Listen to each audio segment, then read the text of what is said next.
BLM Kerala, Tamil Nadu, Pondicherry. തുടർച്ചയായി മൂന്നാം ദിവസവും ഗതാഗതം നിരോധിച്ച പട്ടാമ്പി നഗരത്തിലെ റോഡ് പുനരുദ്ധാരണ പ്രവർത്തികൾ പുരോഗമിക്കുന്നു. റെയിൽവേ കമാനം പരിസരം മുതൽ ഗുരുവായൂർ റോഡ് ജംഗ്ഷൻ വരെയാണ് ലെവലിംഗ് പ്രവർത്തികൾ നടക്കുന്നത്. ഒരു ദിവസം ഗതാഗതം നിരോധിച്ചുകൊണ്ട് പ്രവർത്തികൾ നടക്കുമെന്ന് പറഞ്ഞുകൊണ്ട് ആരംഭിച്ച പട്ടാമ്പി നഗരത്തിലെ റോഡ് നവീകരണമാണ് 3 ദിവസമായിട്ടും പൂർത്തിയാകാതെ നീളുന്നത്. ഈ 3 ദിവസവും പാതയിലൂടെ ഗതാഗതം പൂർണ്ണമായി നിരോധിച്ചു.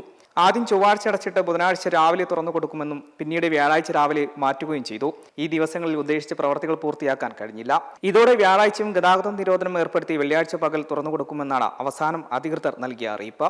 റെയിൽവേ കമാനം മുതൽ ഗുരുവായൂർ റോഡ് ജംഗ്ഷൻ വരെയാണ് പഴയ റോഡ് പൊളിച്ചു നീക്കി GSP മിശ്രിതം ഇട്ട ലെവലിംഗ് നടത്തുന്നത്.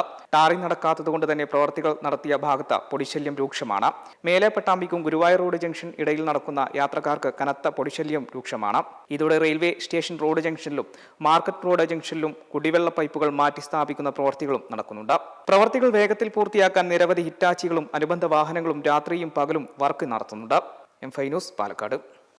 മെമ്പർമാരുടെ നിക്ഷേപങ്ങൾക്ക് ഉയർന്ന ലാഭവിഹിതം നൽകുന്ന കേന്ദ്ര സർക്കാർ സഹകരണ registered society Bharat Lajna multi state housing cooperative society limited.